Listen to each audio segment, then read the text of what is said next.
12 second को छुपाने की,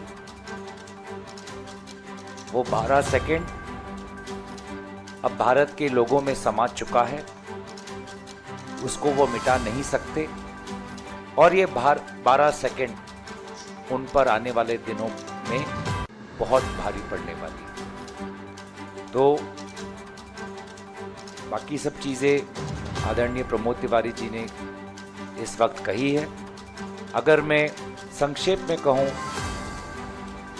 कि लोकसभा चुनाव, इस लोकसभा पार्लियामेंट के प्रारंभ में बहुत सकारात्मक भूमिका से कांग्रेस पार्टी आगे बढ़ी थी कि शीतकालीन सदन के अंदर सारे विषयों पर बातचीत हो। ये बातें हमने बार बार फ्लोर लीडर्स की मीटिंग में की। और मैं तो धन्यवाद करना चाहूंगा आदरणीय खड़गे जी का, आदरणीय राहुल गांधी जी का, कि दोनों ने चिट्ठी के द्वारा दरखास्त की कि लोकसभा और राज्यसभा में 2 दिन की चर्चा हो। इन दोनों नेताओं की दरखास्त के बाद ही संविधान पर 2 दिन की चर्चा हुई, नहीं तो ये भी नहीं होती। और ये 2 दिन की चर्चा होने से ही हमको पता चल गया कि भाजपा में अमित शाह जी के अंदर, आदरणीय नरेंद्र मोदी जी के अंदर बाबा साहब अम्बेडकर के प्रति कितनी सम्मान है। जो असलियत है वो बाहर उभर कर निकल गई। अडानी के मामले से वह भागे।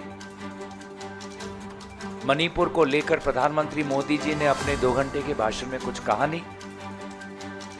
सेबी को लेकर आदरणीय निर्मला सीतारामन जी ने सेबी चीफ माधवी भुज को लेकर कुछ बातें की नहीं। और संविधान पर जब चर्चा हो रही थी तो उन्होंने अपनी मानसिकता दर्शाई। जैसे कि आदरणीय प्रमोद तिवारी जी ने कहा, एक फांसीवादी। पूरे इस शीतकालीन समय में हमने भी कितने बार धरना प्रदर्शन किया है, लेकिन कभी भी अगर कोई भाजपा का सांसद आ रहा होगा तो उसके साथ कभी भी हमने अपमानजनक या आक्रामक व्यवहार हमारे तरफ से नहीं। हमेशा मुस्कुराकर और सम्मान से हम उनका संबोधन करते थे। लेकिन कल जो हमने देखा, जो मैंने खुद देखा, प्रियंका गांधी जी के साथ संजना जाटव थी, वर्षा गायकवाड़ थी, सुरेश प्रतिभा धनोरकर थी, मल्लिकार्जुन खड़गे थी, वो विवश हुए कि उनको सीढ़ी सड़क पे बैठना पड़ा। तो सचमुच बहुत ही दुखद। और उसके ऊपर जो इंक्वायरी अब आज तक नहीं हो रही, सीसीटीवी कैमरा आज तक भी हमने नहीं देखा, तो कहीं ना कहीं जो छुपाना चाहते हैं वो हमें पता चल रहा है। दोबारा मैं कहना चाहूंगा, ये जितने भी ध्यान भड़काने की कोशिश करें वे 12 सेकंड भाजपा और अमित शाह जी पर बहुत भारी पड़े।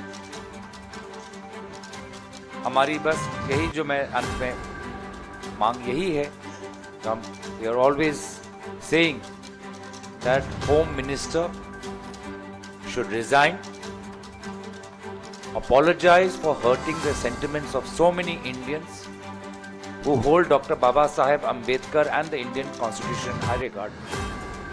And it is unfortunate that the Prime Minister, instead of asking the Union Home Minister to resign,